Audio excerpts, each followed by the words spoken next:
साल 2020 एक तरफ जहां कोरोना महामारी के प्रकोप के लिए याद किया जाएगा, वहीं शोषण के खिलाफ किसानों का देशव्यापी आंदोलन भी इतिहास में दर्ज हो गया। भारत के इतिहास में साल 2020 में छिड़ा किसान आंदोलन अब तक का सबसे लंबा आंदोलन है। हम आपको बता रहे हैं 10 ऐसे बड़े कारण जिनके चलते किसानों की नाराजगी ने एक राष्ट्रव्यापी आंदोलन का रूप ले लिया। पहला, कृषि सुधार और किसानों की आय बढ़ाने के नाम पर बनाए गए 3 कानूनों को बनाने से पहले ना तो किसानों की और ना ही किसान संगठनों की राय ली गई। अगर ये कानून किसानों के लिए इतने ही अच्छे थे तो फिर इनको चुपचाप क्यों पास किया गया? दूसरा, इन कानूनों के कई प्रावधान राज्य सरकारों के हितों को दरकिनार करके बनाए गए थे, जैसे अनाज के खरीदारों से किसी भी तरह का कोई टैक्स ना वसूलना, मार्केट फीस वसूलने का प्रावधान ना होने के कारण राज्य सरकारों को हर साल सैकड़ों करोड़ रुपए का राजस्व घाटा होता।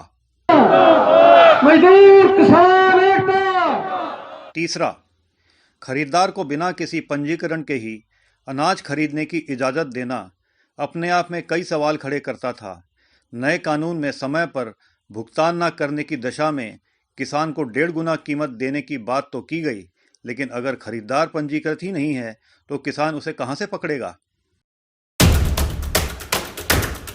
चौथा, नए कानून के मुताबिक किसान कहीं भी जाकर अपनी फसल बेच सकता है, लेकिन यह आइडिया सिर्फ तभी व्यवहारिक है जब खेतीदार खेत में ही फसल खरीद ले। जाहिर है निजी मंडियां गांव-गांव तो नहीं होंगी, फिर देश के किसी भी हिस्से में जाकर अनाज बेचने का खर्चा कौन उठाएगा? पांचवा, नए कृषि कानून में केंद्र सरकार द्वारा राज्य के संघीय ढांचे के अधिकार क्षेत्र में घुसपैठ करने की कोशिश की गई। कृषि राज्य का अधिकार क्षेत्र है, न कि केंद्र सरकार का। ये कानून भारतीय संविधान के 7वें शेड्यूल के तहत दिए गए राज्य के विशेष अधिकारों का हनन भी है। खेती विरोधी ऑर्डिनेंस रद्द करो,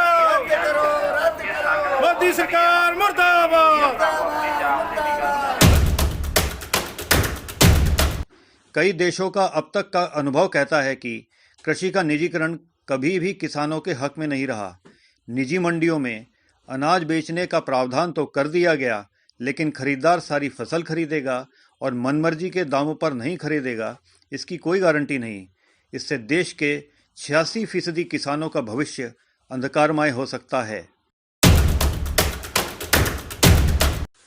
नए कानूनों में किसानों को अनाज निजी मंडियों में बेचने के लिए प्रेरित करने की बात तो की गई है। इन मंडियों में न्यूनतम समर्थन मूल्य की कोई गारंटी नहीं होगी, क्योंकि कोई भी व्यापारी महंगा अनाज नहीं खरीदेगा।